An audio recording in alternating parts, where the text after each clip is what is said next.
Spirit Bomb is one of the definitive attacks used by Son Goku, the main character of the Dragon Ball franchise. To perform this technique, Goku must collect life energy from the surrounding environment as well as living creatures. This involves mountains, rivers, trees, animals, and plants that are willing to share their life energy with Goku and help him form the Genki Dama, a sphere made out of spiritual power of all beings who join the effort. Spirit Bomb, of course, can be, and is, used as a weapon against various villains Goku and his friends encounter throughout the course of the series. With this video, I want to bring attention to the possible religious symbolism surrounding the Spirit Bomb. The name of this attack is already an indicator of spiritual meaning behind it, coupled with the fact that Goku must be in a clear state of mind to perform the technique. Every time Goku charges the Spirit Bomb, he remains in his base form, rather than a Super Saiyan state, the latter of which is a transformation triggered by anger and disruption of emotions. Goku remains in his base form when creating the Spirit Bomb because this technique requires focus and calm, almost meditative state of mind. As a person who is open to the possibility of God's existence, I can't help but notice that every time Goku transmits a telepathic message to all living things asking for their energy, his request sounds almost like a prayer. I call upon the trees and the water, the sun, the moon and the stars, the plants and the animals, all living things. Let me share your power. It is very humble. This is especially the case during his fight with Frieza. Goku is not speaking in a demanding voice or appealing to fear. His request is very gentle. Goku is asking all living and non-living beings to share their energy with him as if he was borrowing it, respectfully asking for something that does not belong to him, but at the same time, something that is desperately needed. For me as a theist, that's a very relatable moment. Same as watching Luke Skywalker using the Force in Star Wars, or Yugi relying on the heart of the cards in Yu-Gi-Oh! That's how you feel when you are praying in a desperate situation.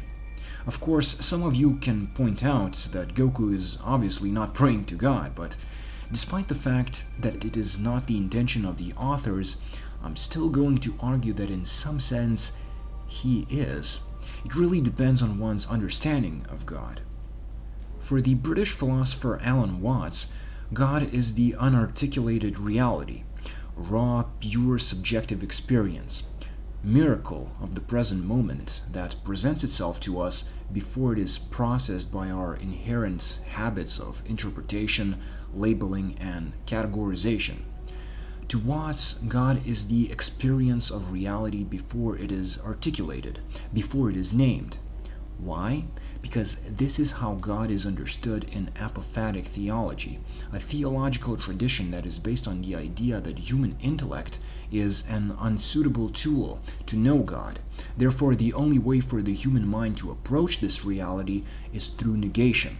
Instead of telling us what God is, apophatic theology tells us what God is not.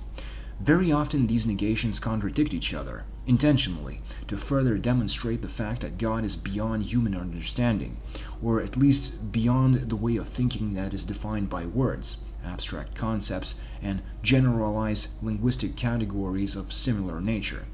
What apophatic theology is trying to communicate is that God cannot be boxed in by giving him a label or a name. Reality of God cannot be understood theoretically. It can only be experienced practically. Alan Watts supports this position based on the following quote: "The moment I name it, it is no longer God. It is man, tree, green, black, red, soft, hard, long, short, atom, universe." One would readily agree with any theologian who deplores pantheism that these denizens of the world of verbiage and convention, these sundry things conceived as fixed and distinct entities, are not God. If you ask me to show you God, I will point to the sun, or a tree, or a worm. But if you say, "You mean then that God is the sun, the tree, the worm, and all other things?" I shall have to say that you have missed the point entirely. Notice how in this quote, Alan Watts talks about the sun, trees, men, and worms. Isn't that what Goku is referring to when he is requesting all living things to share their energy with him? Based on what Alan Watts said in the previously presented quote, it could be argued that in some sense Goku is referring to something that can be understood as God, and that the telepathic request for energy does function as a form of prayer. It is important to note that the apophatic theology is not exclusive to the Western religions like Christianity. It can be encountered in Taoism or Hinayana Buddhism, where the state of nirvana is described through negations, as well as Hinduism, where the tradition of negative theology is called neti neti, which roughly translates from Sanskrit as neither that nor that. Speaking of Hinduism, an additional thematic connection between this religious tradition and the spirit bomb technique can be pointed out. The spirit bomb represents the collective will of all living and non-living things who participate in creating it. The Genki Dama is made out of ki, or life energy, which is the underlying principle that connects all things. It is something everyone and everything shares, despite their differences. Precisely this underlying reality that resides behind the plurality of phenomena is the central theme of Advaita Vedanta school of Hinduism. This religious tradition claims that the separation between things is an illusion, the so-called veil of Maya, and that there is only one fundamental reality that underlies everything. This underlying principle is called Brahman, which is often translated as God in the West. The spirit bomb can be seen as a symbolic representation of the underlying reality that resides behind the different manifestations of life energy. It represents the singular universal force behind all things, the power of non-duality, because that's what the Sanskrit term Advaita means in the first place. The power of non-duality is so great that it creates a risk and danger not only for the target of the attack, but also for the attacker. When forming this spirit bomb, Goku must be focused.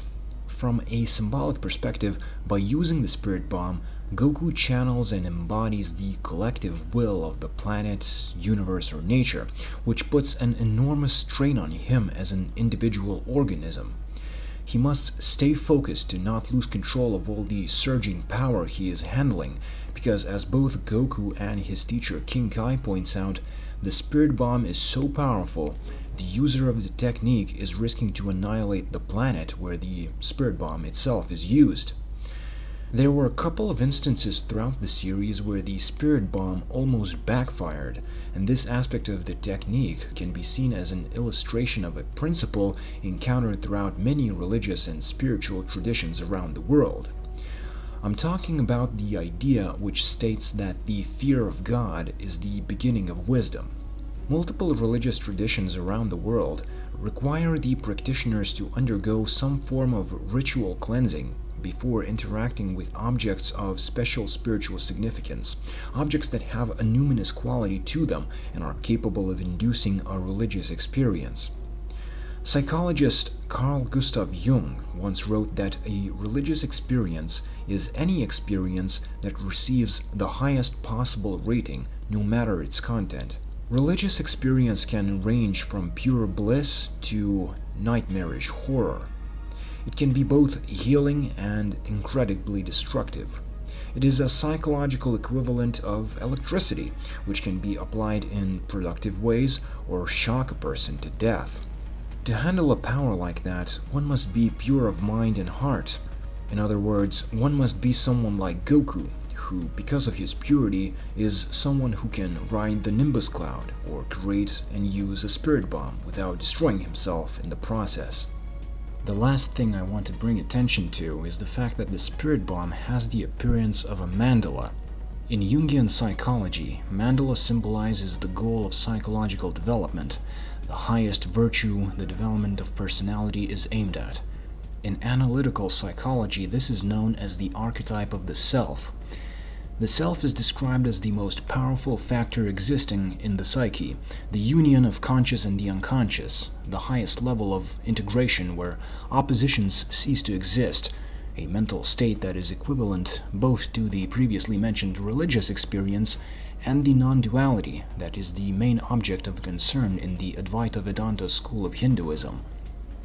Mandala is considered a symbol of the self partially because all of the ornaments and patterns that make it up vanish at the very center, which is a point, and a point in mathematics is a geometrical object that has no size or dimensions. Therefore, the center point of absolutely any mandala is the same, no matter what their patterns and composition are.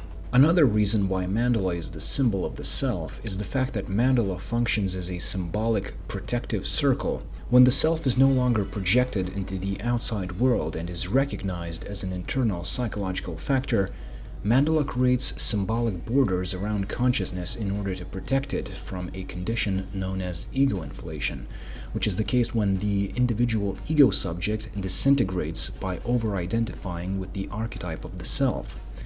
Metaphorically speaking, this is exactly what happens to the Nazis at the end of the Raiders of the Lost Ark film, because by opening the Ark of the Covenant, Nazis remove the symbolic defense system that protects the mind from the destructive aspect of religious experience. Carl Jung himself once said that one of the main functions of organized religion is to protect people against a direct experience of God.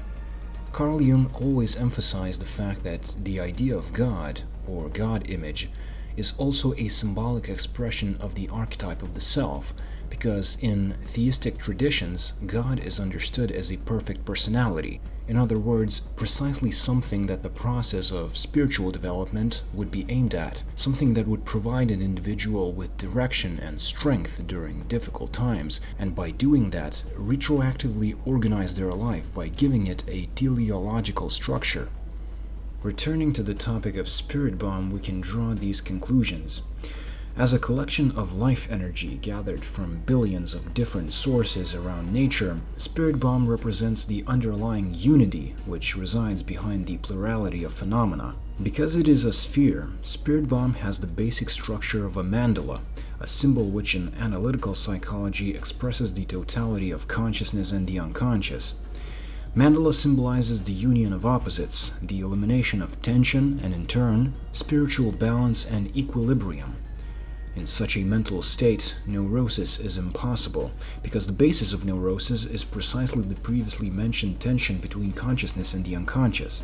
Because the spirit bomb is based on spiritual equilibrium, it rectifies all unbalanced states it comes in contact with. That's why Goku repeatedly says that spirit bomb harms only fighters with evil, or in other words, unbalanced ki. That's why Gohan, being a pure-hearted child, was able to deflect the spirit bomb during the fight with Vegeta, and that's also the reason why Goku must stay in his base form when charging the spirit bomb, because the anger which characterizes the Super Saiyan state is too unbalanced, too disruptive and dangerous of an emotional state to be in when ki is being collected.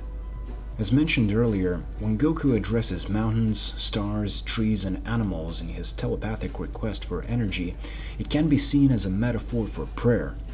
Goku is essentially addressing everything, addressing nature and reality as a whole at its fundamental level, and he does that in a respectful, humble way, and only when he has exhausted all other options. He does not abuse the spirit bomb technique as if he was aware of spiritual penalties that come from constant over-reliance on others, whether it would be God, nature, or all living things. One more thing to note. When Goku forms the spirit bomb, he carries out the collective will of all living things, so in some sense, Goku himself becomes a messianic figure, an embodiment or expression of the collective life energy. So it's no coincidence that Pan likens Goku to a god, or Kami, when he performs the universal spirit bomb for the last time at the end of Dragon Ball GT. That's pretty much all for now. I was hoping this video was going to be a lot shorter, but it is what it is. Thank you for watching until the end if you did, and until next time.